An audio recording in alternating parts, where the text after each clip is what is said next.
Yes, guys, and welcome back to another episode of the TG podcast. Of course, we're every single Monday to obviously go over Arsenal, talk Arsenal, and as always, we're joined by Rory and From. How are you guys doing today? How's your Monday been, guys? Um, I'll start. Yeah. I'll start.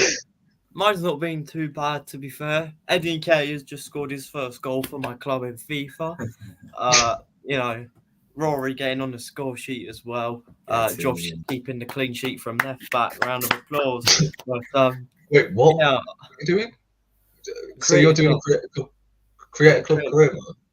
yeah, just by myself. Just by myself. But You never told me about that. no, I haven't really told anyone about it. I thought I'd just do it for Oh. fun. But yeah, it's happened, and I'm good. Obviously, I've been in the middle of something, but other than that, all good. Yeah, Rory, obviously, I know it's been an eventful day for you, man, but I appreciate you being here, bro, as always. And we're going to talk Arsenal.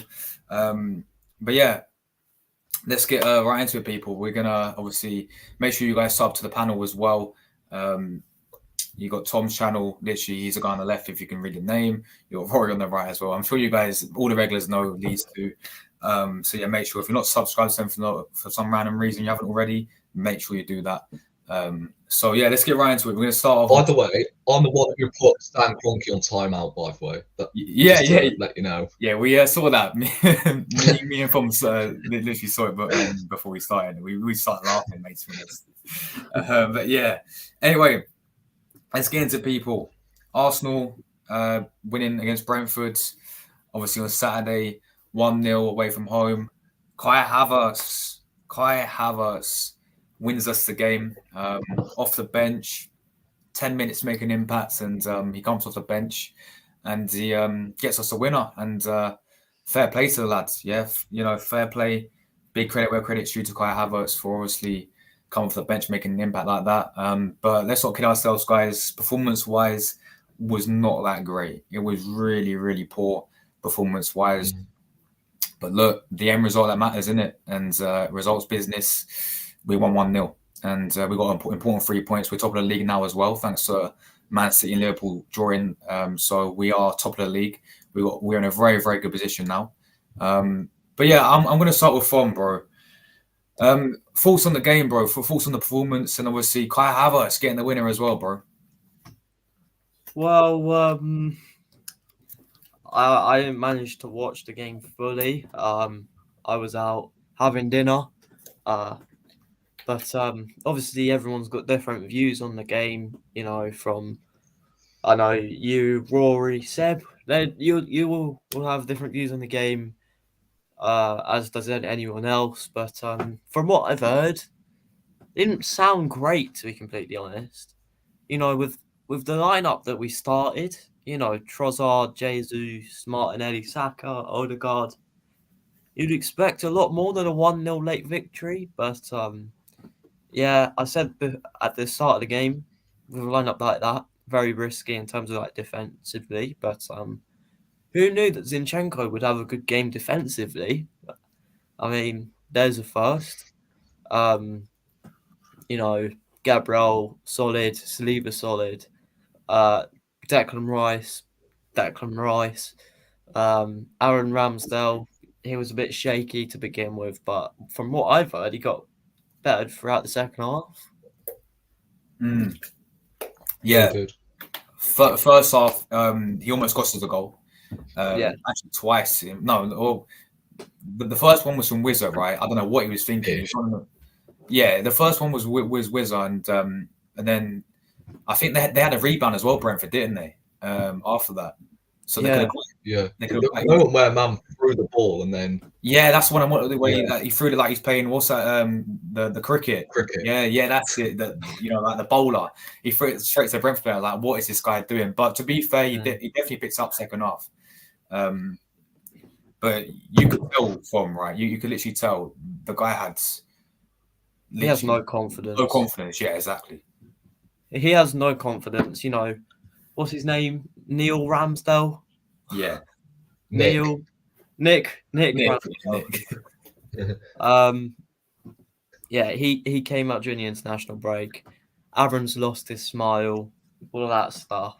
I back Nick for coming out saying that because it's clearly true. This manager's.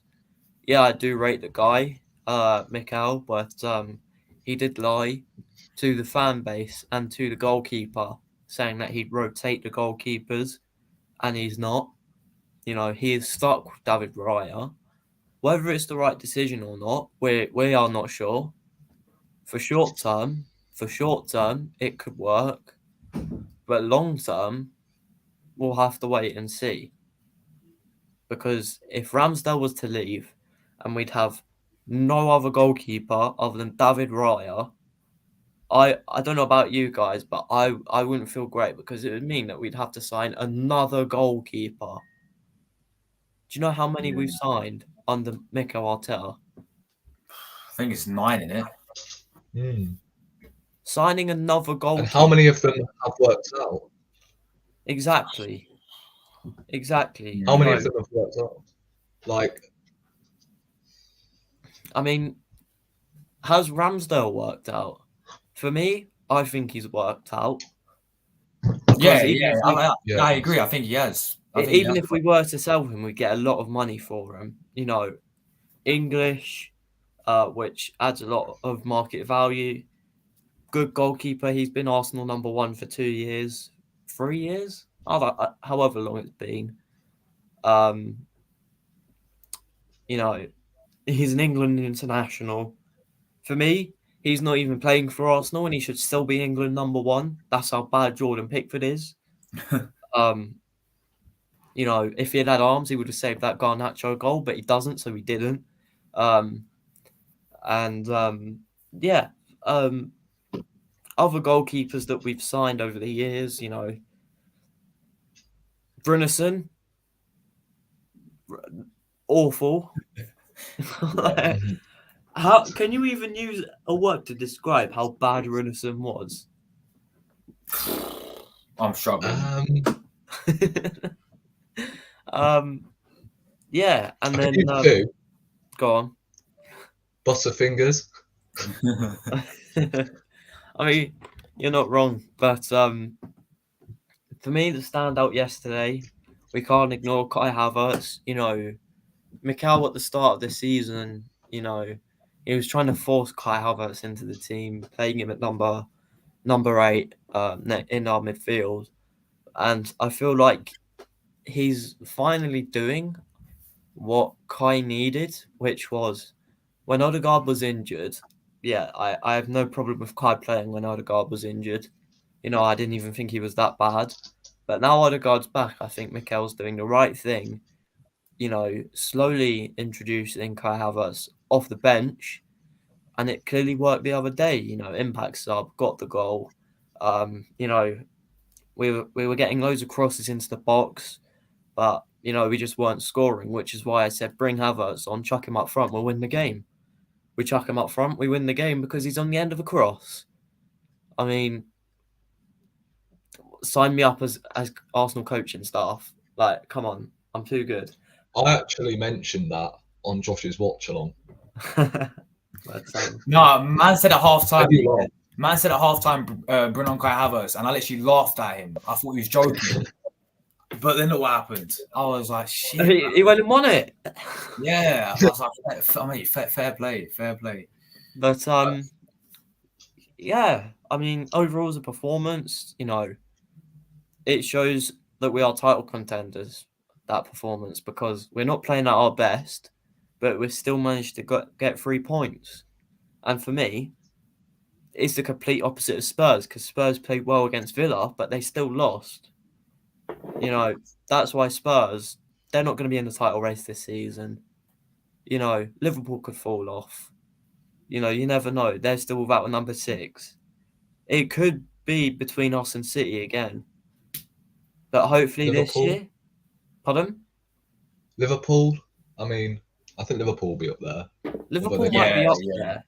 Liverpool might be up there, but maybe next season is when they really push. But I wouldn't be surprised if Liverpool are in it again this year. So yeah, we need to be in second gear for the rest of this season because we haven't seen much of it this season so far. But I'm not going to be complaining because what Mikel's done this season is he has relied heavily on the defense. Playing it out from the back, keeping hold of the possession, having control of the ball, which it's not the nice, fluent football that we had last year. But I'm not complaining because it seems to get us wins and high score lines.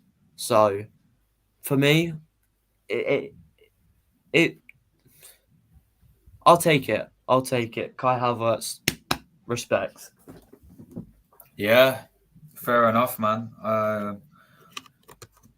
Rory, obviously, I know you came on the fan cam, but anyone who missed it, bro, just give your overall thoughts on the game. Now it's sort of been 2 days since we last played them. So yeah, thoughts on the game, bro, and the performance wise, and Kai Havertz and us being top of the league, bro. Yeah, performance wise, you know my thoughts on the performance already. It was not great at all. The game wasn't good to watch either. But that was more of a George Graham performance, wasn't it? Sitting deep in these sort of games, controlling the ball, struggle to find an answer for 89 minutes, and then you somehow find a way to win the game. And I think I mentioned this on Luca's channel as well as yours.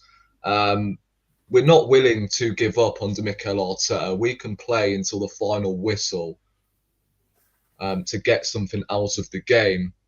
And it shows that the opposition, I'm not sure whether it will end up showing that blueprint to other oppositions, just slash 3 or 4 goals in. But I feel like that has to be the target for a lot of them, because at the moment you don't feel safe even when you're 2 goals down against Arsenal at the moment, because Arsenal, you never know, could find a way under Mikel Arteta to get something out of the game. And don't get me wrong, it's something that the Invincibles did. Hence why, we drew 12 games in that season. Right, we found a way not to lose the football match. And I think up to the last 10 minutes of the game, we actually started to snap some shots from outside of the box, whereas I thought in the opening 80 minutes, we weren't. It was very lackluster. Crosses were flying into the box and no one was getting on the end of them. I feel like Martinelli and Saka actually put in some decent deliveries, but seeing as Nketiah, Jesus aren't, what's the term? Aerial What's enough. the term I'm looking for? They're not as physical. Yeah. We can't really win those aerial duels, can we, in them situations? And I can't lie, I would have preferred Kai Havertz to come on up top instead of Eddie Nketiah, because man's 6'4". I mean, you whip in a cross, you could win a flick on, you could win a ricochet. I don't know with Kai Havertz. Although he may not be able to head the ball properly, he still could find something. So fair play to him, and I hope this does give him confidence. And I know I said the same thing when he scored the penalty against Bournemouth, but that was a penalty. Let's be honest about it. This is an open play goal that has potentially got us top of the table. Well, not potentially, got us top of the table. So hopefully that has done him some good confidence. I think that is what he should be used for. A super sub. You throw him on when you've got 10 minutes to go. And again, you could win something in that situation. Some other honourable mentions. I thought Zinchenko actually had a really good game. So fair play to him. I feel like in the last 2 games, he has got a lot better. defensively. Although that goal line clearance actually came from his mistake. So I wasn't praising him too much from that Zinchenko clearance. But fair play to, again, Declan Rice. I mean, I have to do bloody, draft tweets. That's it, every week. Declan Rice is brilliant. He's having a good game today, isn't he? Because there's no point wasting my time, because we already know how good Declan Rice is. And again, he's produced another man of the match performance. I thought Tommy Asu had a really good game. All in all, this is what we've been saying for the majority of the season. Defensively, we are so compact. We don't concede many goals. And I know rival fans are not going to like it. But at the end of the day, if that's the case, Jose Mourinho and Diego Simeone have not deserved to win a football match in their lives if Arsenal are not allowed to play the way we did yesterday. So we'll take it. As Tom said, you've got Tottenham playing well, not finishing their chances, but still losing the game. You've seen Man United playing badly, but they've still not got results. So at the end of the day, we'll take it. Again, I think we need to fix up attacking wise. I mean, Eddie Nketiah coming on, that chance in the last 10 minutes summed him up to a T. Bro had two players completely open in front of him, and he passes it straight to the goalkeeper. Well, yeah, as a striker, you're going to want to shoot in that kind of opportunity. No, but you've got to pass it. There's no guarantee a striker scores from there either. Well, if you're a good finisher, then he's not a good finisher though. Yes, he is. He just bagged a hat trick. What, in your career mode? Yeah, he's greedy and he's selfish.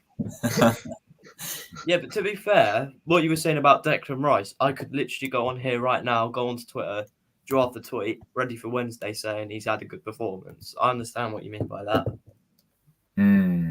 Yeah, and tell you what, at the end of the year, if player of the season this season for Arsenal is not a defender, our fan base are onto something, because it has to be a defender this year so far. It's still early days though, isn't it?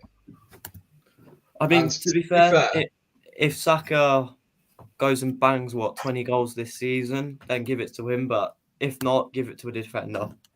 Yeah, I mean, look, although the goal got the goal that got disallowed was tight and it was very unlucky. For me, I said straight away, the moment I watched the replay, yeah, Trossard's definitely okay. But when you look from the front angle, that's actually pretty close, isn't it? I mean, it doesn't matter because the lines get drawn in the same place no matter what. So, for me, I think it was just offside.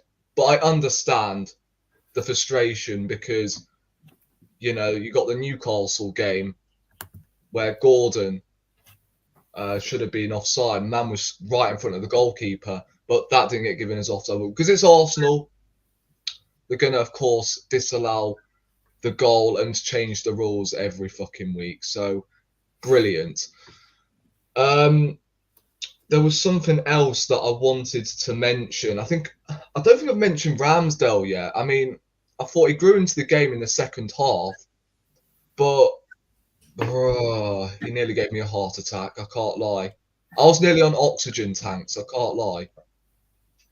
The moment he slipped over, I'm like, yeah, that's 1-0 Brentford for sure. But yeah, luckily we have the Lord and Saviour Declan Rice on the line to prevent us going 1-0 down. Also, who else do I think played well? I mean, I think you can just name the defence, really. I mean, Jesus, I don't really want to go in too hard on him because obviously he's just come back from an injury. And I was going to say he probably should have scored that chance anyway. And I think it was right to sub him off within 60 minutes because he's just come back from an injury. So it was understandable why he was very, very rusty. However, Nketiah has played nearly twice as many games so far this season. And in that situation, I mean, I can't lie, we could have gone 1-0 up there. Yeah, because I think Jesus, he is unselfish. Yeah. And look, if Nketiah would have passed in that situation and we don't score, then the criticism is laid off him. All right. So just to justify, any agenda, anything like that, right? I don't grow any agendas on players. It's just he's not good enough, and you're playing for Arsenal Football Club at the end of the day.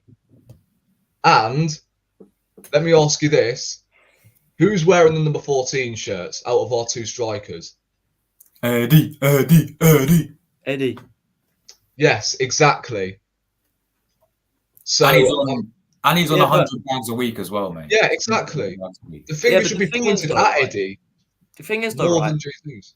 I rate Jesus, but the problem that I've got with him is that, he was injured in pre-season. Yeah, it takes him 3 weeks a month to get back involved, and then it takes him 2 or 3 games, maybe even 4, to actually start scoring goals. But by that point, he's injured again. So it's like, would you be complaining if, say, in the summer, we offered Jesus to a team for a top-level, world-class striker like Victor Osimhen? Yeah, I will. I'd do it. If we was to get Osimhen, I'd swap Jesus for Osimhen. Would you be complaining? Oh, I mean, if I could, I'll trade Nketiah. You're funny. That wasn't. It was about Jesus. Jesus, no. You wouldn't swap Wait, him for Osimhen. someone told this. Wait, 1 second. Someone told this guy I never mooted this geezer. I hid him. It was Rory, not me, Stan. What are you chatting about? And you don't have elite mentality, okay? Don't give us that. Jeez. All you do is suck off Lee Gunner daily. Right? We've got a respectful panel on here that give honest assessments, and all you're doing is spamming in the chat about flipping Lee Gunner. We're not interested. Yes, exactly. Nobody here watches him. You don't have elite standards. You don't flipping support Arsenal. So why should we flipping support you when you're not an Arsenal fan? Go down the lane. Go down the lane. Go down the lane. Go down the lane. All right. I wanna come to Seb. Big up to you, Seb, mate. Firstly, how you doing, man? You good? Yeah, I'm all right, thank you. Yeah. You was giving our thoughts on obviously the Brentford win. Kai Havertz, winning us the game. We're just all saying, it was a very poor performance from us. But I'm obviously it's one of those ones where, as Rory said, I agree. George Graham-esque it was, in my opinion. So 1-0 to the Arsenal. It was a grind towards the end, but honestly, if we play like this for the majority of games of this season, and we win the league title, I'm not going to complain. I don't think many people will. So let's be honest with it. But yeah, so what was your whole overall thoughts of the game, bro, against Brentford? Well, it was just one of those games where we weren't great, but we found a way to pull it through. And it was a really, really must-win game because both City and Liverpool dropped points. And whenever they do that, you have to take it. None of this, we can slip up as well. You must take it whenever they give you opportunities. Otherwise, you don't deserve to win titles. So that's why it was very good and it was massive because, yes, Brentford is a hard place to go, but it is a ground where if you want to win titles, you should be going there to win. And they did so. They found a way. It wasn't pretty and it wasn't brilliant. Definitely not. But the main thing is sometimes that is the difference. And happy for Kai Havertz after what he's gone through. But now what he needs to do, he needs to kick on from this. Hopefully this is where he kicks off, not that penalty against Bournemouth which he was handed to. Hopefully this is a moment now. But very happy for him. Apart from that, only really Declan Rice and William Saliba. And I thought Zinchenko was very good. I thought he Gabriel, did well. That block on the line, fantastic. And Gabriel, yes, very good. Tommy Ashley, very good. I thought most of the defending was actually very good. Apart from a couple of moments, we didn't really look like conceding very much. Yes, it could have been different if they did have Ivan Toney, but listen, you only do what's in front of you, and they got the job done. And Tottenham also lost, so another advantage for us in the title race. And we've gone top of the table, which is great, which I'm delighted about. But December is going to be a testing period because we've got some hard fixtures coming up. Yeah. But performances really do need to improve because we need to start finding our flow. Because yes, you can win by being ugly quite a lot, but it ain't always going to be sustainable. But when you actually start playing well, that generally does get sustainable. So I am hoping that this means that we're going to have a strong second half of the season. But we need to see these performances sooner rather than later, because I still think we're lacking a lot in the final third, because still we just looked lost out there. And I know Jesus just came back from injury, but he wasn't quite up to it yet. And I'm confident he will get there, but he wasn't up for it. Even Saka, again, not really performing. He got that assist, but apart from that, what did he actually do? Martinelli, he was okay, but again, when the team lineup came out, when it included Trossard in the midfield trio, I was actually very happy with it. I was like, right, no excuses now. We should be beating that lot with that team, but we still seem to lack a lot of balance, because without Partey, we are really lacking some balance in midfield. It's either because Rice, Odegaard, and Havertz is not balanced. Rice, Odegaard, and Trossard isn't balanced. Jorginho, Rice, and Odegaard is a bit more balanced, but it's still very slow. And it's just really been the story of our season, is that we have just been very slow, and we're still not being at our fluent best. And it is something we need to pick up in these coming weeks. You reckon we're missing Partey? Yes, because he gives you that fine balance in midfield. If you had him, Rice, and Odegaard, you'd have a perfect balance for the mobility, still everything. And we've just not seen it. We've not actually had that midfield trio since the Community Shield. That's the last time you've seen them all start together in midfield. And Thomas Partey isn't going to come back anytime soon. So maybe in January we really should be looking at options to try and get someone in that midfield as well as up top, because we can't stand still, because we're in a good position again where we can generally win this title, and we haven't done it for so long. We've now got to go out there and finally do it, and just finally deliver the league. And like I said, December is going to be a testing month. The January window is going to be massive, and of course the business end of the season will be big. But we're getting the results, which is what you need to do. But we do need to see an improvement in performances if we're going to stay ahead of City and we're going to stay out there. But very happy with a win. That's what teams do that don't play well and not their fluent best. They find ways to pull through results, and that's what Arsenal's doing. They are getting the results. Yeah. By the way, sorry to cut you off, but I can't believe what I have read on Twitter lately.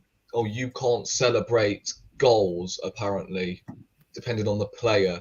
Oh, shut up. Because we don't rate Kai Havertz, you're not allowed to flipping celebrate. And Says who? Says who? Who the hell are they to tell us?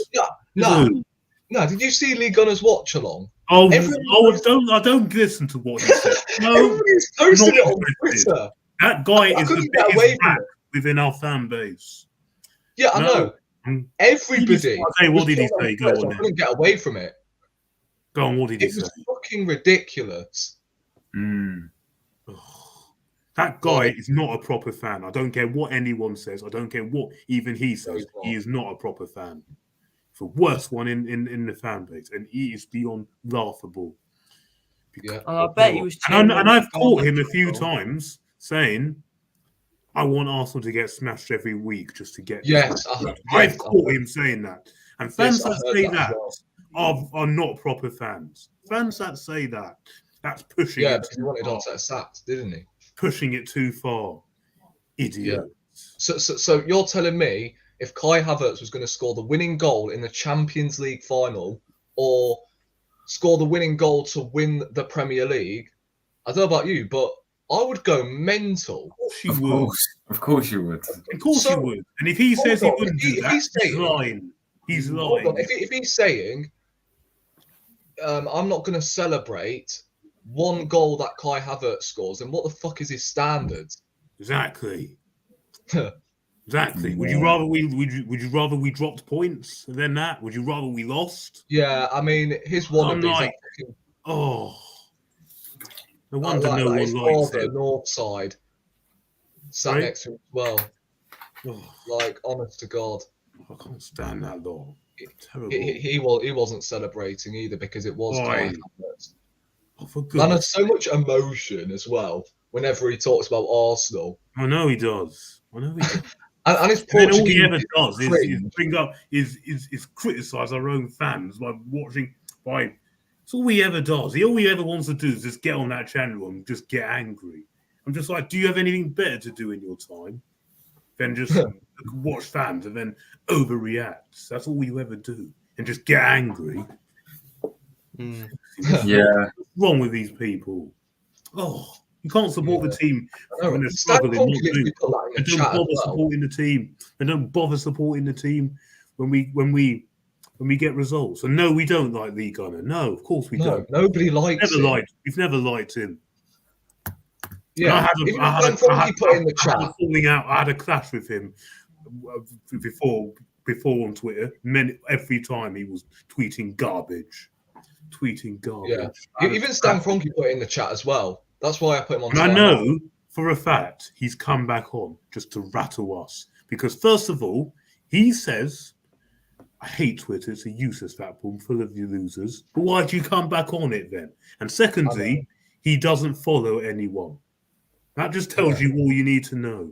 Doesn't even follow anyone, and he's blocked the club and all that.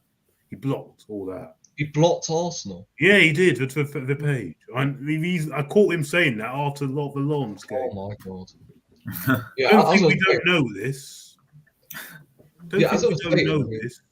Stan Kroenke put in the chat that if you if you celebrate a Kai Havertz goal, then you're lowering the standards. Kick him out. Just kick him out. Kick him out of the chat.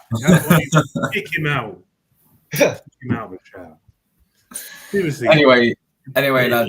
Yeah. I think we should move on. Let's move on. We're going to talk about the upcoming fixtures. We're going to start with the Champions League game, obviously Wednesday against Lens at the Emirates. We need only 1 point to qualify.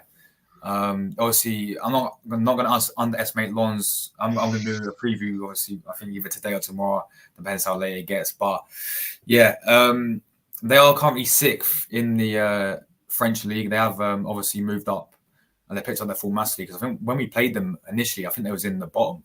Well, not rock bottom. There's like fighting relegation, so they've definitely picked up their form, massively. So yeah, they're currently 6th. Obviously, they actually beat us, as we know. They actually did beat us away from home 2-1. We went 1-0 with Jesus, and then that Wahi guy scored, and they ended up beating us 2-1. And overall, they probably did deserve the win. At their home ground, but I'm very confident. We're at the Emirates. I feel like it's going to be a similar performance to how we played against Sevilla. Hopefully, it's like that where we just complete domination.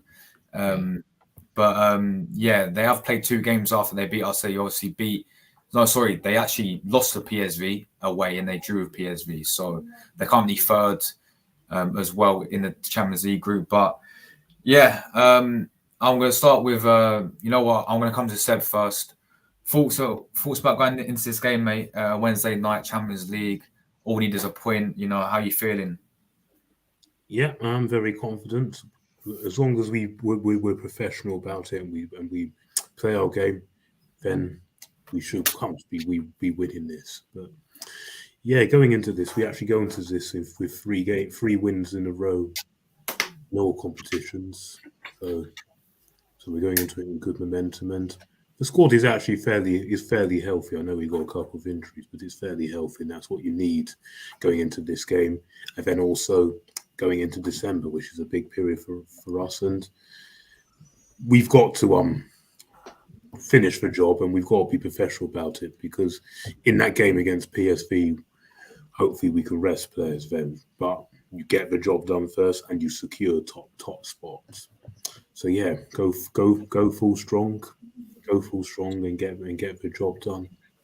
But yeah, I am feeling confident, but like I've said, we've got to be professional and no complacency, because if we are complacent, we'll get found out again. But yeah, we really should be beating them. Yeah, in terms of we can actually qualify if Seville beat PSV in the earlier kickoff. Oh, is it? Yeah, because they're playing. Yeah, they're playing PSV in the earlier kickoff, and in the 5:45 kickoff. And if Seville win, then we qualify. And all we need to do is avoid defeat, and then we've topped the group as well. If that does happen. Yeah. And don't forget, PSV is actually a really tough game away from home. Oh yeah, very tough. We saw what they did to us last year. Yeah, I feel like that away game has actually come at the right time. And I'm not obviously taking anything for granted, but if we do beat Lens, which is the likely case, especially at the Emirates, I think PSV away from home and we have nothing to play for, we could just rest up the whole team. I think that will come at the perfect time. I agree. Say if that was the first game of our Champions League reign, well, it was, but obviously at the Emirates. Well, let's say if that was away from home, then, or maybe before match day 4, I would say, then I would be worried. I can't lie, because that is a very tough place to go. So I think that has come at the right time. Yeah, 100%.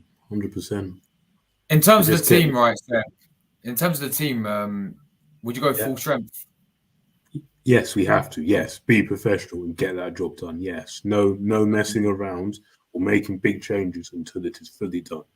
Go about your business professionally, just like all the other big clubs do in this competition. Until they get it done, we must do the same. Yes. Yeah, agreed with you there. All right, I'm going to come to From. Thoughts about going into this game against Lens, man, on Wednesday? Oh, hold on, my mic's over here. You know, it's a tough one. You know, we either absolutely smash them, or we rely on the defense again. Hopefully, we smash them. You know, it depends what team we put out. I don't think Trossard should be starting in midfield. I mean, I might do a separate live stream on my channel, going over the game and what I do with the team, but I don't think we should be starting the same lineup. I think we should be going for something different.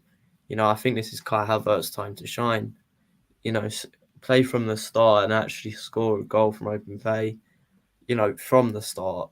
So, yeah, I'm looking forward to it. Hopefully it's a good match. And yeah, hopefully Arsenal can do something good. Even if it's another 1-0 to the Arsenal, you know, I'd still be happy. So, yeah.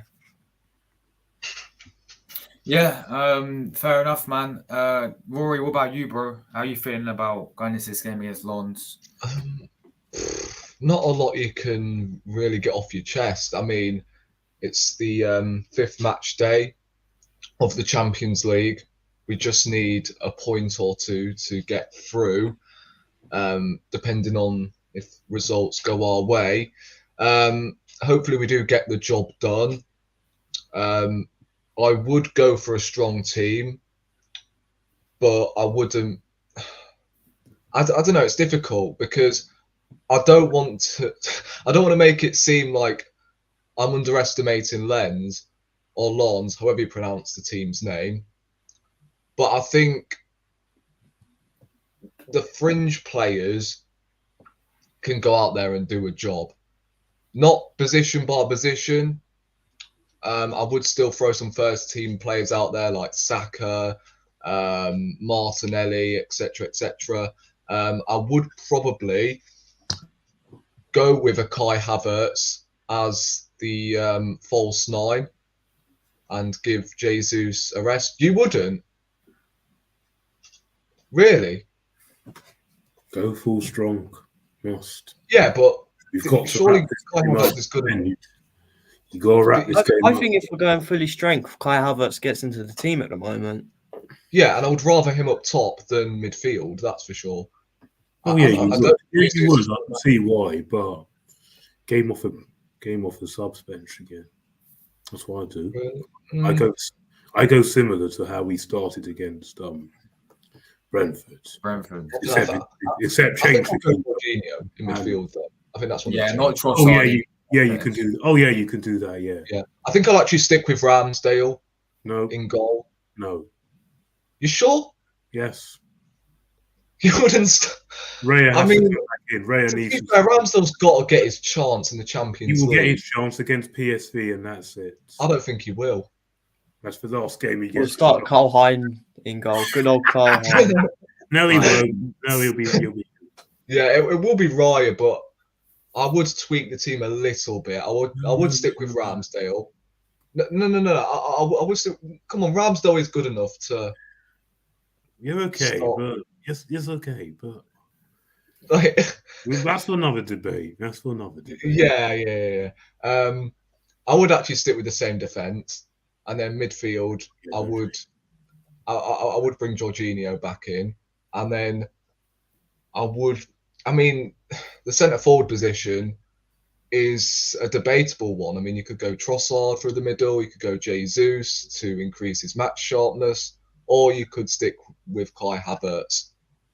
I would love to go Trossard, to be honest, because every time he does play centre forward, he allows Saka and Martinelli to get in the game. I mean, the last Champions League game against Sevilla, you saw how good Saka and Martinelli were. So you know what? Fuck it. Throw our best team out and let them do the job. Just don't settle with any tactics. Just don't settle with any tactics whatsoever. Just allow them to do their things, like we did with Sevilla. Saka, Martinelli, instead of crossing the ball every time. So, yeah, I do predict us to win, obviously, but look, I just hope we do get our revenge against these lot, because I'm not feeling their fans at all. I don't think their fans are great. I was hearing after the first game against Lens, they're attacking innocent Arsenal fans, which was disgraceful, I feel like. So I really hope we do get our revenge against them lot, because they were not helpful whatsoever. So hopefully that is the case, and we get 3 points, get the job done, get out of there, and just rotate against PSV in the last game week. Yeah, so that's Champions League done. Let's quickly talk about the next Premier League game. It's Wolves at home. For me, it is going to be a tough game. I think, obviously, Wolves, they sort of picked up their form a little bit under. I don't know how they got on tonight, actually. 1-1 at the moment still. Yeah, still 1-1 at the moment. There we go. But, you got players like Pedro Neto, who we actually wanted. He's been on fire. I think 8-9 assists this season. Even someone like... Is he injured, though? Is he injured again? Yeah. He did. Yeah, he got injured before. He's injury prone, man. That's the issue with Neto. I But don't think he's going to be. I don't know if he's going to be ready for this week. if he misses a game, then that is a massive blow for them, and a really. Also, I know it's a little bit too early, but I'm hearing that Alisson could miss until the new year. 5 weeks, to the new year. Wow. Yeah, so he could be missing the Arsenal game at Anfield. So That'd be a big miss. Massive miss. Yeah. But Kelleher, back up. I don't think he's too bad. No, but it's not the same as Alisson, is he? No, but he's still not too bad. I think he could come in and do a job. He's all right. But in these big games, though. Well, like- he played at Stamford Bridge a few years ago, and they got a point. That's when Chelsea were actually good, by the way. When was that? The year after lockdown, I believe. Lockdown. You know, he does it in the cups as well. Remember that year when Liverpool won both domestic cups? Yeah, but if we were facing Liverpool at Anfield or at the Emirates, I would not risk changing the goalkeeper. I would not bloody drop Ramsdale for Matt Turner, would I? Yeah. Like, it is still a drop off, and it's going to be interesting to see like how Liverpool defenders adapt to the way their second choice goalkeeper plays, because they're so used to having Alisson playing out from the back. How's it going to feel like for Matip, Van Dijk, whoever's going to play in that back four, for a new goalkeeper who hasn't played in, can't remember. I mean, he hasn't played a Premier League game in a god awful long time, but obviously that's a completely different topic. Yeah. So yeah, as I was saying, obviously Pedro Neto been on fire for them. Even some like what's his name, Juan Chan, who scored. He's good. Yeah, he's playing well. He scored against us a few years ago. I remember. Yeah, he did in that 2-1. Yeah, he did. Yeah, that 2-1 win a few years ago. Who else have got? They got that Atletico Madrid former player, Cunha. They've got. They stole the song from us. It's still a great side, good side. I mean, yeah, they're still a very decent side. Manager Gary O'Neill, I think Gary O'Neill, he's done a great job, and I'm sure that's why Bournemouth would sack him. You know, why the hell did they sack him? He kept them up. You know, he did miracles with that team. He's a great manager. And it's funny because I prefer him over Southgate. That's for sure. Bournemouth at their own stadium. So, and Gary O'Neill beat Man City as well this season, if you guys remember. Definitely prefer him over Southgate. Yeah. Oh yeah. He's Southgate. But yeah, obviously, I was going to say that we have had a few close games with Wolves in the past, but obviously last season we did batter them 5-0. It was the last game of the season. We always seem to have this thing of beating teams 5-0 every single season. Let's be honest with it. Like it was either Everton, Wolves, or wherever it was be. But I remember in the past. I mean, I said that game we won 2-1. I think Pepe actually came off the bench to really save us. I remember. Yeah, he did. And I think it was his cross, which was to Lacazette, weren't it? Yeah, which went in off their keeper. Jose Sarr, and we ended up winning the game 2-1. Yeah. So yeah, I'm definitely not going to take this game lightly whatsoever. But it's a big opportunity. But it's an opportunity to extend our winning streak and gain further momentum for the upcoming games. It's still a big opportunity. It won't be straightforward, no. Yeah. So, what's your thoughts going into this Wolves game, man? On Saturday? It's Saturday. Yeah. Oh, it's not easy at all. Not easy at all. But you know, they got a good manager. You know, I think it's going to be similar to this Brentford game. You know, their manager can solve a problem instantly. They find a way to, stop these teams when they play against them. You know, Brentford do it. You know, Wolves do it as well. I don't know why this kid's laughing, by the way. You better not. All I'm going to say, you better not look at the chat.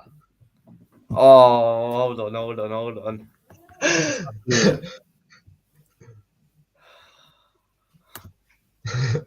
Great. Oh, that mug's in the chat again. Well, Which guy? We move. AFC always. Oh, Just to come take on. the top. We move. Anyway, as I was saying, you know, we move. Thomas we Frank move. does it. Gary O'Neill does it as well. Gary O'Neill was a top level manager. You know, if they still had him at Bournemouth, Bournemouth would be flying. But they sacked him. Their choice. You know, they've downgraded manager. Wolves, don't know about you guys, but Lopetegui to Gary O'Neill, for me, that's been an upgrade so far. Yeah. Yeah. It's been a massive upgrade. And I'm not expecting an easy game here, but hopefully we can like scrape 1-0 again. Our defense has to be top level though to calm down the Wolves front line. I know Neto's out injured, but you know they've still got Hwang, they've still got Cunha, who can up front together cause problems. Bellegarde's a good player as well. Pardon? Bellegarde's a good player as well, midfielder. Yeah, he is. He is. So the whole team's going to have to be strong. If Ben White's back, I'd probably drop Zinchenko and move Tomiyasu to left back. I think that would be better for this kind of game. Really? But yeah, I think it would. You know, try and quieten down the Oh yeah, because they're quite strong all out wide. yeah, down the wings they are Yeah. strong. So Fair enough. play Tomiyasu over Zinchenko. If And, Ben White is back, which hopefully he should be. If Ben Yeah, he White's was on back, the bench. Oh, and he should be fine then. Then Yeah, he he should came be on. fine. but yeah, in terms of the team, if Kai Havertz starts midweek and has a good game, continue playing him. It's Fabio and Smith Rowe will still be out. So.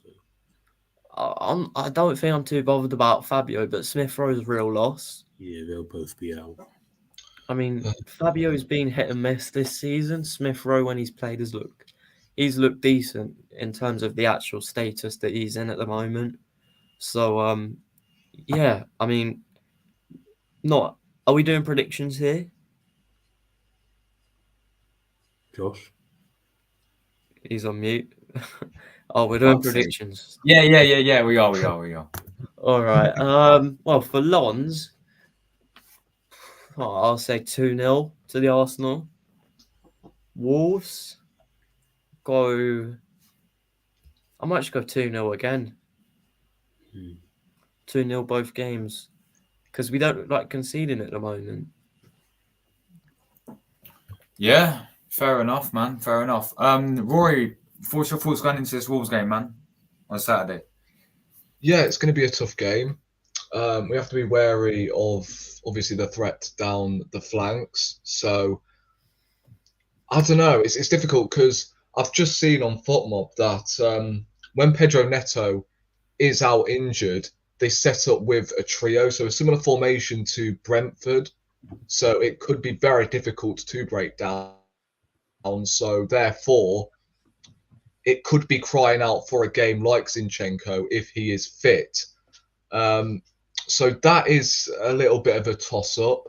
I think we still will get over the line because Wolves, I think, are still missing a top striker. And although they are getting results, they don't seem to be scoring goals. I can't remember where I tipped them to finish. I think it was like 17th, but the majority of people predicted them to finish 18th in the relegation zone. Like, it was not looking good for them. Lopetegui wanted to go, judging by pre-season. He was like, nah, these players aren't going to cut the mustard, I'm afraid, so I'm off. And Gary O'Neill for a team like Wolves, I mean, I wasn't too sure. He's a good manager, don't get me wrong, but for Wolves, who shouldn't really be below the top 10, especially where they were under Nuno, they were challenging for European places. So I was expecting them to appoint someone who can actually progress them instead of regressing them. And he's done a really good job, to be fair. I think, if I'm not mistaken, he actually beat Bournemouth already this season. So that bit them badly in the arse, didn't it? So look, don't forget Gary O'Neill with Bournemouth nearly did the I wouldn't say the double over us, but he nearly toppled us over with Bournemouth, where we scored in the last minute with Reece Nelson, nearly beat us. So we've got to be wary of that. Hopefully we do have enough, and I think we will. It's just whether we can play our own game. And at home, I feel like we've actually received more comfortable results lately. It's just away from home where I don't think we've been that convincing. But look, time will tell. I think at the weekend I'm going to go against Wolves 2-0, and then I'm going to say against Lens I'll say 3-0 Arsenal. So yeah, I think we'll get over the line, and these are the sort of games you've got to be winning. Yeah. So although Wolves did beat Man City, it was at their ground. I feel like it's been a lot tougher for Wolves to go elsewhere to the other big six clubs to obviously get a result. Obviously, as Mythmath put in the chat there, 2-1 Fulham. So yeah, but Wolves aren't as good away from home. It's just at home. That is their strong point. It's going to be a difficult game, don't get me wrong, and they've got players to hurt us, but yeah, we'll have enough, I'm sure.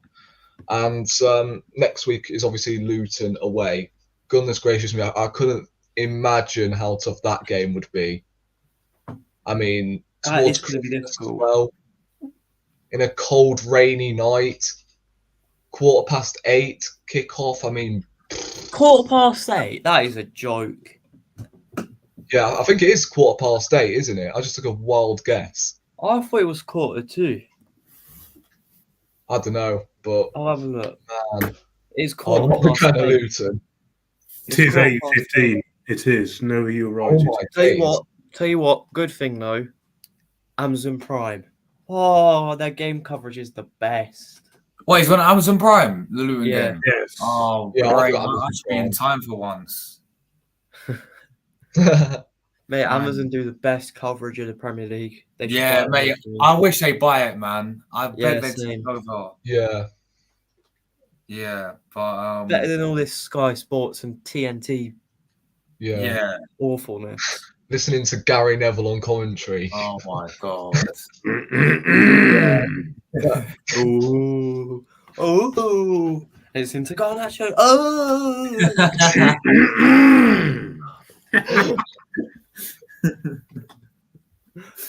Oh man. You know what? I was ready to take the piss out of Leno there because he got like a 5 on FOTMob. Oh, no, he's got a 7. Ooh. Oh, for fuck's sake. I was ready to cut. Why was he on Fuck 5? no, he was on either 5 or 6. He's one save away from getting bonus points in fantasy football, so please I've let got know. him in my fantasy. Don't worry, he'll do it. He'll do it. But I also need I've got him Huang in to fantasy. score. I've got Huang in my team. He's only got me 2 points. Come on, man. I think Huang's got me 2 as well. He hit the crossbar, by the way. Ooh. Ooh. Yeah, lads. I think. Oh, wait, hold on. There's. Let me Yeah, go through the chat I've quickly. got 7 I've heard Fabio Vieira is going out on loan in January. Yeah, I've heard Marseille, I well, think. Marseille. Ivan Toney or Victor Osimhen for Arsenal next summer. Who would you choose and why? Osimhen. Rory's gone Osimhen. Why? I just think Osimhen is the better striker. He's the guy that will take us to the next level, and he has that Champions League pedigree. And although Ivan Toney, brilliant striker, and I've actually got a chant for him as well, so I hope it does actually happen in January. But Great. I think Look, Osimhen- he's doing it already. Huh? He's doing it already, the little chance. No. If he signs, I was going to say when he signs, but we don't know that, do we? But if he signs for Arsenal, I've got a chant prepared, all right? So you can come back to this stream. Right. if he does end up coming in, and I'll sing it. All right. From Ivan Toney, I did. I said it in Nketiah. Fucking hell. My man. Victor Osimhen. Talking about a swap deal. Yeah. Well, obviously, I was talking earlier about a Jesus Osimhen swap deal, maybe a bit of money on top as well. I wouldn't be complaining about that. But if we're going for pure cash, the option has to be Ivan Toney. Yeah, But- I agree. I wouldn't be complaining if we offered Jesus plus money for Osimhen. But I mean, for me, I don't mind if I'm given the. Don't remember, you don't often see swap deals in football unless you're playing Football Manager. Yeah. The last swap deal I remember was Mkhitaryan and Alexis Sanchez. Yeah. The less said about that, the better. Yeah. Although Mkhitaryan was actually better than Sanchez was at United. I mean, but would it be better value? Or would it be better value to maybe buy Ivan Toney in January and sell Jesus in the summer? No, I would not sell Jesus in the summer. Why not? Me neither. I don't So think you're telling me you would keep Nketiah over Jesus in the summer? Well, as a backup, yeah. For me, the two strikers next season should be either Osimhen or Toney, and then Jesus. Yeah. Those should be I the mean- strikers. Nketiah can stay as a reserve player, or I he can go see- somewhere else for his own career. I mean, for me, Gabriel Jesus, yes, he might not like it on a personal level, but we know he's not a goal scorer. He's come out and said that he is Neither not. is Nketiah. Mate, let me finish. you At least Nketiah's not come out and said that I am not a proper goal scorer. You know, Jesus has said goals are not his strongest point. my. Maybe it would be why better. are these people even saying He's things? being honest though, Jesus. That's the thing. Yeah, I know, but maybe we could look into like different positions. You know, maybe he'd work as number 10 or out wide or something like that because it's clearly not working as a centre forward. It is working. No. Look, He's been this- in and out of the team all Don't season. forget, this man is That's also another partly- problem. Don't forget, this man is also partly the reason why we are challenging today. Exactly. Because so If you get rid of him, what you're losing? lots. Well, if you sign Ivan Toney, not much. Not much. You're losing leadership, skill, Losing link what? up. We're not losing Okay. leadership. Ivan Toney was literally captain of Brentford. We're When? not. Pardon? When? When? Do you... But Ben Mee's captain for Brentford, isn't he? Hey Siri, how many games has Ivan Toney captain for Brentford? What's the search You on can Siri? always trust your things. I can. Anyway, trust me, he was captain. Okay, okay, fine, whatever. Does he have better link up than Gabriel Jesus, Ivan Toney? He can link up well. But is he better? Yes. No, he's not. I would call them on a similar level. Oh my god. Ivan Toney is a complete striker. No. Okay, fair enough. Yeah, he is. No, Yes, that- but he hasn't got better link up than Jesus. In terms of the ball at his feet, would you rely on Ivan Toney to take it past defenders or Jesus? Well, once again, similar level, I believe. It's not though. I think it is.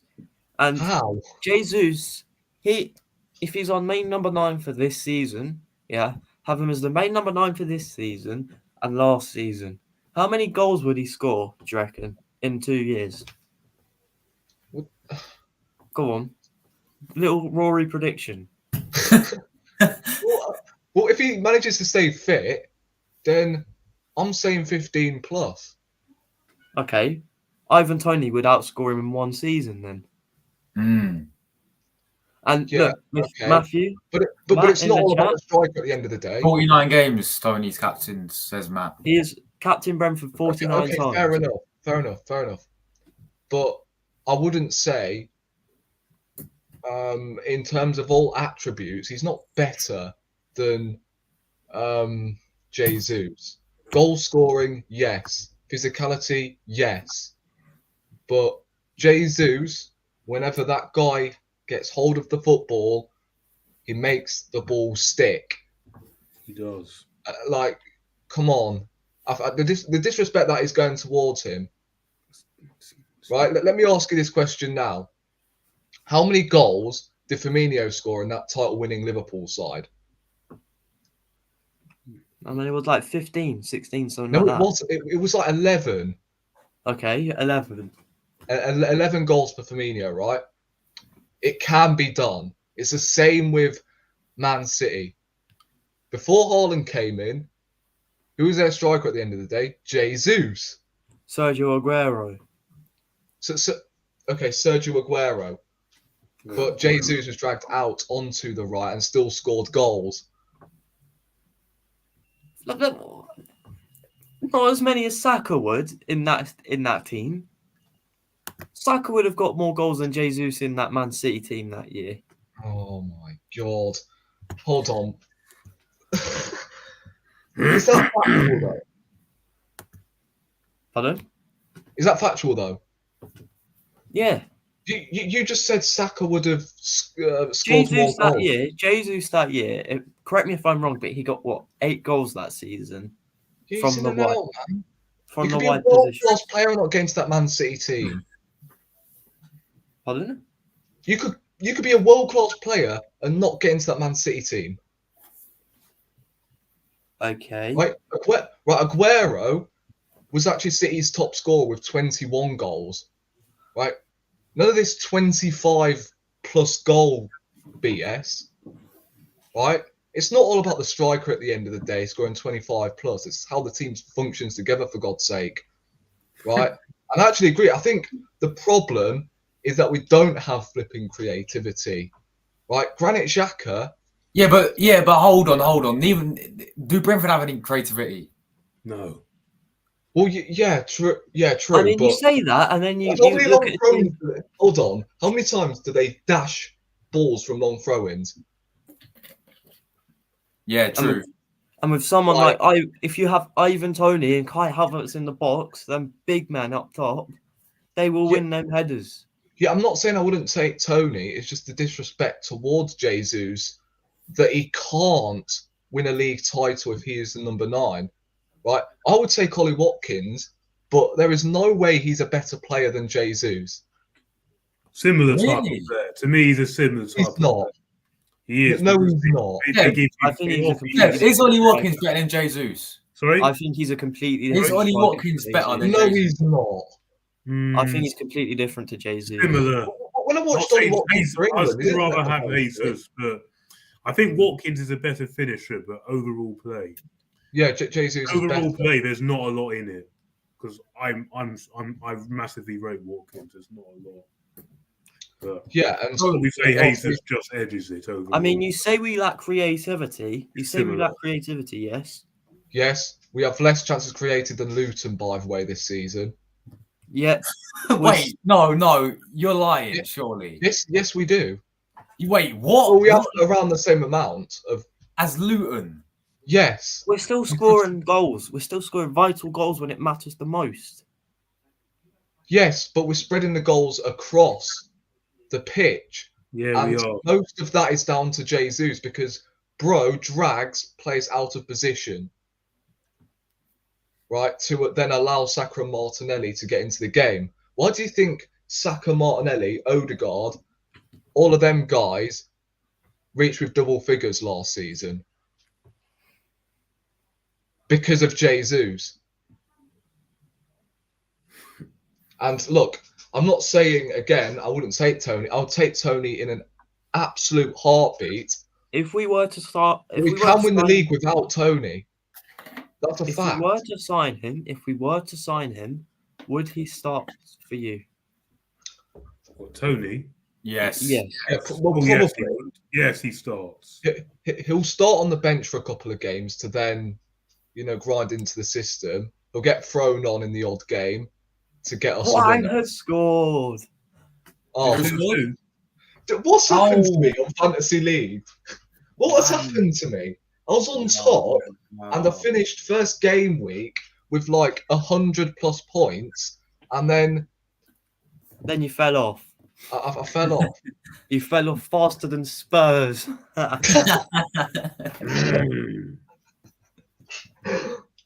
Oh, Wow, geez. 2-2 in the Wolves game, people. Oh, Neil. I don't even know where I was, to be honest. Where's my man? He was yeah, no, you talk about Ivan Toney. If he come off the bench a few times, he'll start a few times. Yeah. I think Ivan Toney will, considering we paid big money for him, he will start on the bench for a couple of games. And look, I think he will start as the number one striker ahead of Jesus, because this is what Arteta does nowadays. We sign a player and then he's ahead of, the player that is currently up top for Arsenal. We've seen it with the goalkeeping situation. So I don't know. It's going to be interesting. I think that will be a good battle. I think Ivan Toney will just edge it because I think he's a little bit more efficient in front of goal. But I can't lie, although this is probably not going to happen, Isak is much better. Yes. Isak is clear of Wait, Ivan. Isak's better, you say? Better than Ivan Toney. Oh No, I disagree. Yeah, he is. I'm not Isak is very, quality, very man. close. Yeah, Isaac's great. he's quality. It is bro. very That's not close. fair to him. Really? I did a striker tier list. I'm trying to find it where I ranked the top strikers. I think Isak is much better. He's got physicality. I did have Isak quite high. Let me just find it. Yeah, he has physicality, scores Oh, goals, here we go. Right, top 10 strikers in the Premier League. makes starting runs. Right, I'm going to start with number 10. Number 10 is Evan Ferguson from Brighton. I think he's going to be the next big thing. Yeah. Number 9, I think Callum Wilson from Newcastle. Yeah, good I show. like it. Number 8 is Darwin Núñez from Liverpool. I think he's good quite show. overrated. To be Yeah. fair. He's still raw though, but he'll become good. 7, Ollie Watkins from Villa. Yeah. Yeah. Number 6 is our boy Gabriel Jesus. I put him at number 6. Yeah. And number 5 is Isaac from Newcastle. Mm-hmm. 4, Julian Alvarez from City. Yeah. 3, Okay. Ivan Toney. Oh. I'm putting him that high. I think he's great. No, but then who you got top 2 then? Well, 2. Oh, come on. Yeah. 2, Heung-min Son. He is very good, to be fair. But is he? No, is he, but as a winner, isn't he? I think He's a I striker. can't lie, They're playing him up top. He's unreal. He's more. I think it should be Haaland, Isak, Toney, and then Alvarez. Oh no, Isaac's not numbered. It's not that high. Haaland, Toney. Haaland won. Haaland That's just my opinion. Yeah. I'm not here to discredit him. I only think there's 5. I think there's 5 strikers in this league better than Jesus, and Toney is one of them. Yeah. For Watkins, you'll get a similar type of player. Isaac again, quite fairly similar.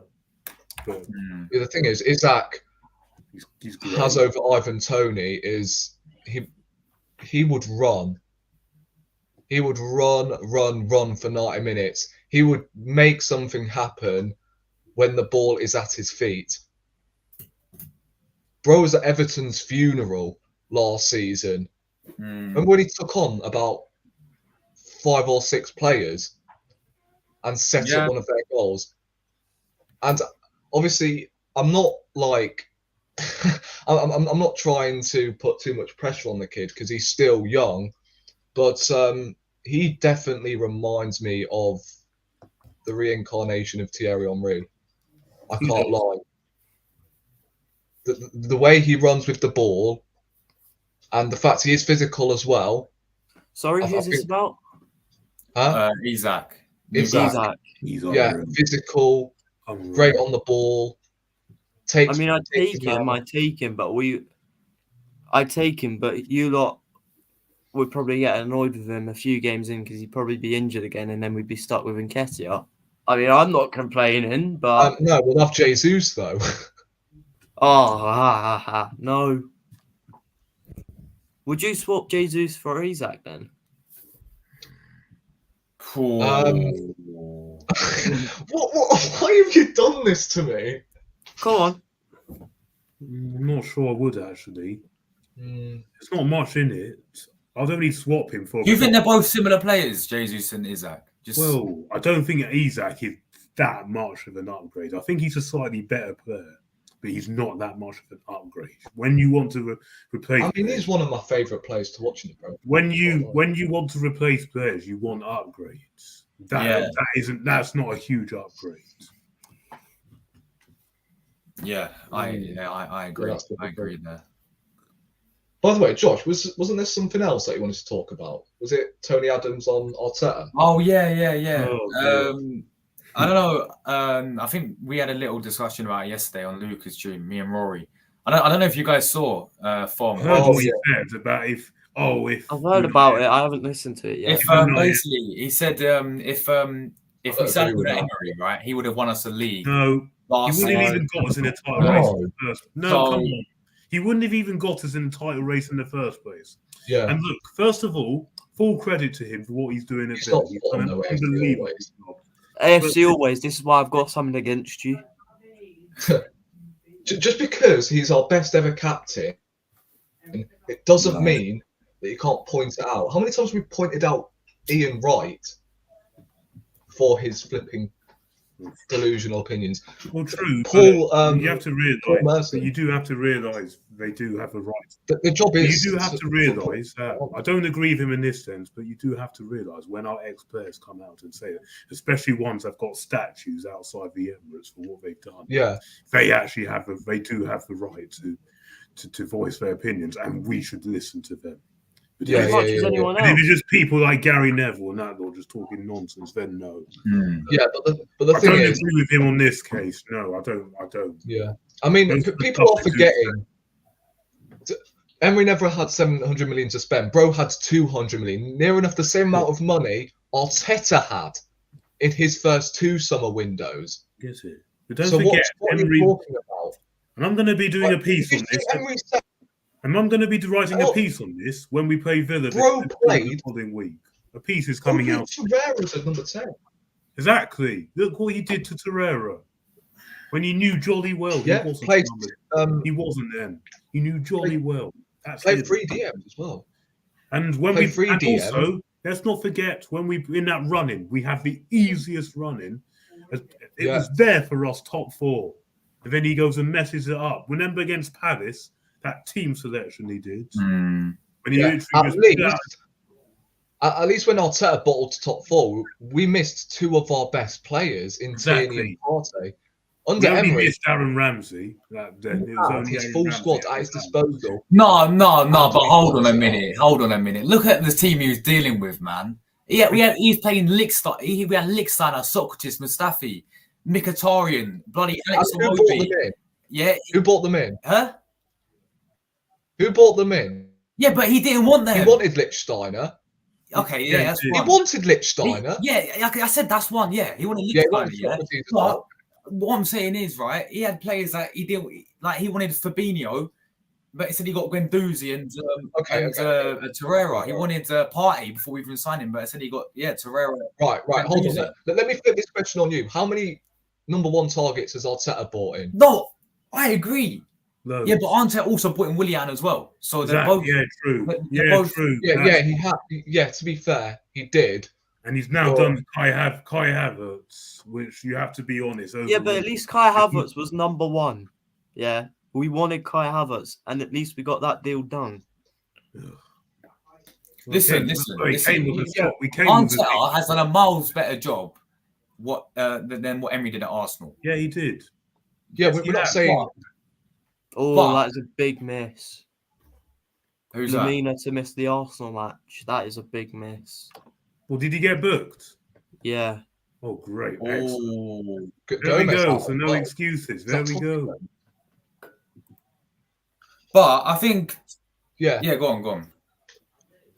No, go on. No, yeah, I was just gonna say, I think Tony Adams, right? What he was trying to say, right, is maybe not Unai Emery, because we know he lost the dressing room, yeah. But talking about last season when we capitulated, I think what he's meant to say was like maybe if we had like an experienced manager, we would have got over the line. Yeah, maybe an experienced manager, but not Unai Emery. Because don't forget Emery, because he messed up. Emery, I agree. He lost 3 in a row. Yeah, he lost 3 in a row and he didn't win. I mean, the game against Frankfurt was an absolute embarrassment. I mean, when they scored, we were cheering, weren't we? When Frankfurt scored, that was how bad it was. Oh, it was awful. Yes, and you know, bro was playing Kolasinac over Tierney as well. Yeah. He was. About Emery finished rising after, plus he got us to a European final.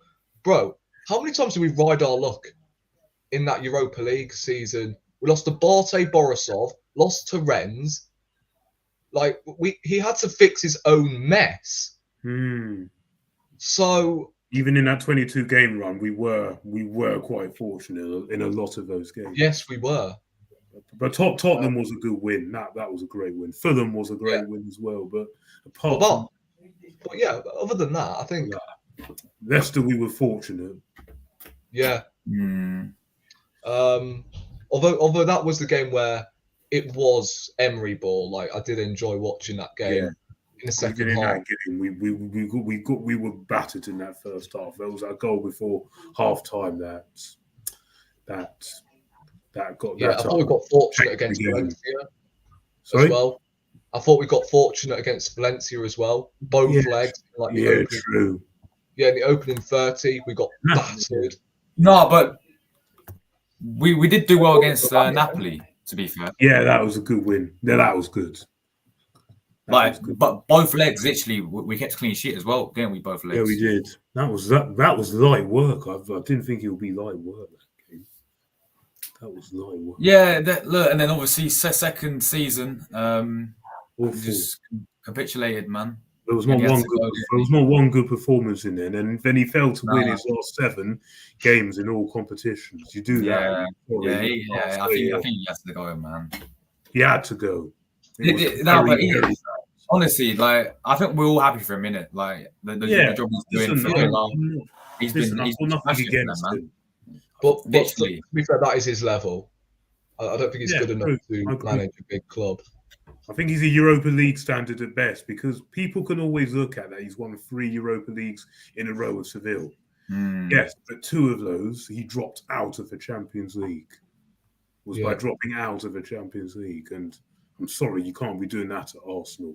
Dropping out of the Champions League and going into the Europa League. And we're just about to go through here. I'll tell you one thing about him, though. He does get the best out of strikers, though, don't he?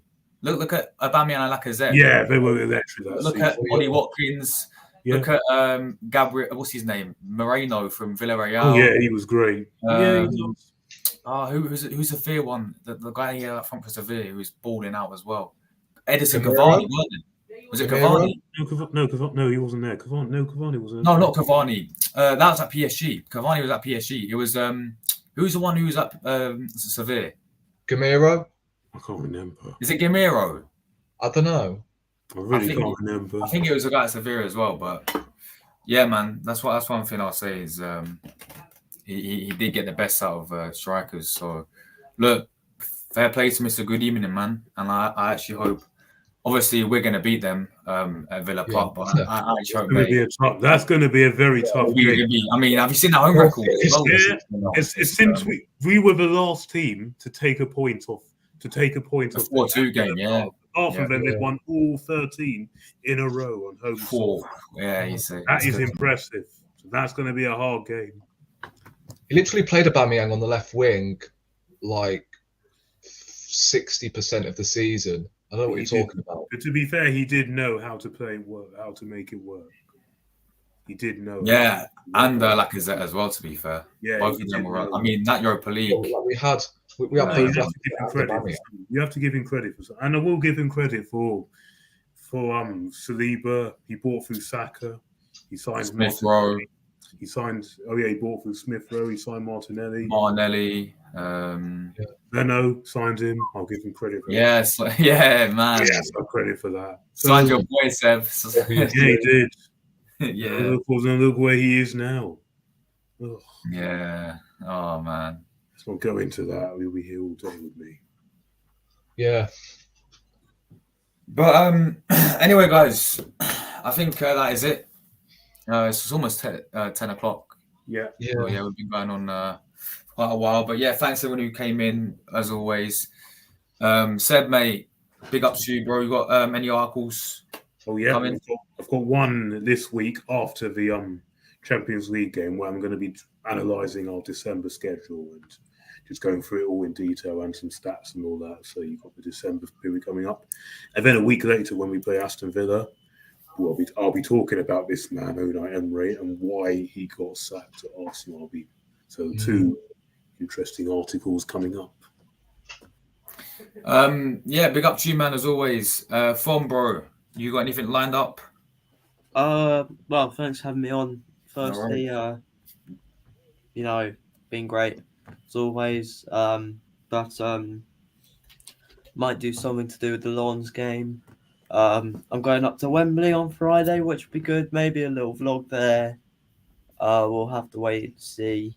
But yeah, I've got, you know, quite a few football edits.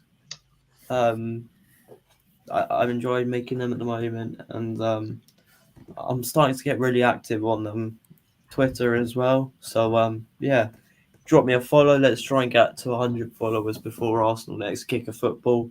But it's literally in the little thing there. So if you could, please drop me a follow if you haven't already. And thanks for having me on. No worries, all my man. Always welcome. Rory, as always, man. I think everyone knows Rory, man. He's an absolute legend in the panel. Yeah, I mean, I'm running out of final thoughts if I'm being honest. So, your match reactions are doing great though, man, isn't it? Yeah, I don't know. I really don't know what's going on, but I'm getting 40 plus people watching every stream. It's pretty remarkable, but numbers you finally deserve. Yeah, man. Yeah. And by the way, no, we will not show some love for Lee Gunner. No. Oh no. Final information there.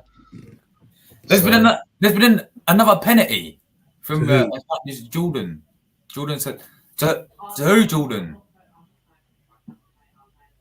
Let me find out. Well, VAR are looking at a penalty to Fulham. Fulham, wow. Funny enough, Iwobi and Willian scored, the ex-Arsenal boys. I wouldn't say Willian's an Arsenal boy, but yeah, Iwobi. Both of them, and that's mad, bro. That's crazy. Anyway, guys, we're getting out of here. Take care, everyone. I'm gonna move my Lawns preview for tomorrow. And Fulham have scored. Willian again. Willian scored again. Wow. Well, the penalties. Yeah, 3-2 Fulham. 3-2 Fulham. But yeah, guys, I'm gonna move the Lawns preview tomorrow. It's probably 6 p.m. evening time. Do you want me to bring on that Wolves fan again for the preview? Because who's that? Talking Wolves. Yes, because he said he'll be willing to come on again. Yes, okay. Get him on that. It'll be Thursday. Oh, Thursday? Yeah, Thursday. Yeah. Okay. Is that all right? Well, not actually Friday. Yeah, Friday. Friday will be better. Friday. Yeah. All right. Nice. So yeah, guys, we're gonna get Talking Wolves on as well. A Wolves fan on Friday. Yeah, obviously Lawns preview tomorrow, people. Match day Wednesday, and preview Thursday for Wolves, myself, and then we'll get opposition preview on Friday as well with Seb and Talking Wolves. So yeah, guys, lots of content coming up. Smash that button if you haven't already. Let's try and get 25 likes before we get out if you haven't already. And come on the Gunners. Come on, you Reds. Right of it. Come on the Gunners.